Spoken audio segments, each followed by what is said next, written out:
Tu peor enemigo eres tú mismo. Sin darte cuenta, ha sido el miedo lo que te ha detenido. Sácalo de tu vida y comienza a andar sobre el mar de tus problemas, manteniendo tus ojos en aquel que te dijo que estaría contigo todos los días de tu vida. ¡Vamos! Camina y no te detengas. Dios está en control. Sintonizas Momentos de Reflexión.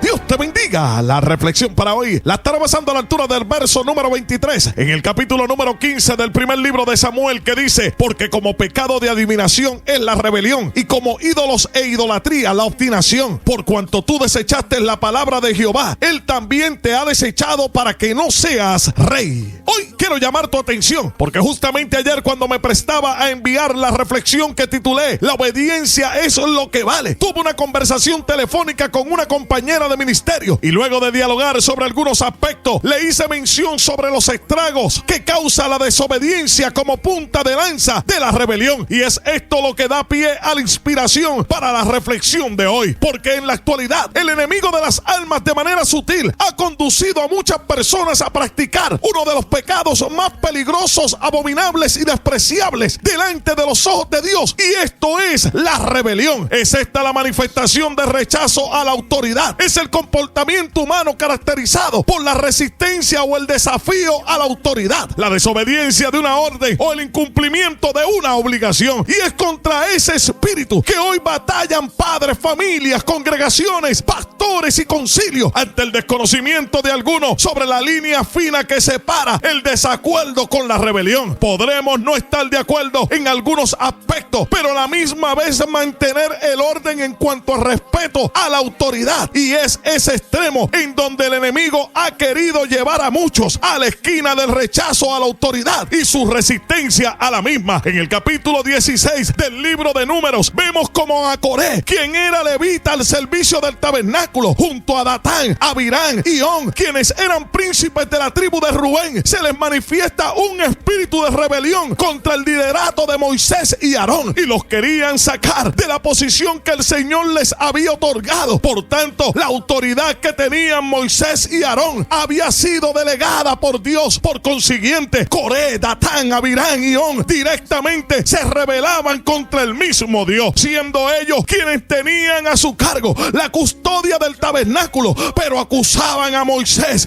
de ser un líder autoritario que se enseñoreaba de ellos, cuando apenas este era guía y líder, no por su propia voluntad, sino porque el mismo Dios lo había escogido. En el verso 23 del capítulo 15 del primer libro de Samuel, vemos como Samuel encara a Saúl por su desobediencia y le dice: porque como pecado de adivinación es la rebelión, y como ídolos e idolatría la obstinación. Por cuanto tú desechaste la palabra de Jehová, él también te ha desechado para que no seas rey. A Saúl no le importó honrar a Dios, sino hacer su propia voluntad, porque solo le interesaba una cosa: ser reconocido delante de los hombres. Por tanto le dijo a Samuel: yo he pecado, pues he quebrantado el mandamiento de Jehová y tus palabras, porque temía al pueblo y consentía la voz de ellos. Perdona pues ahora mi pecado y vuelve conmigo para que adore a Jehová. Hombre de Dios que me escuchas,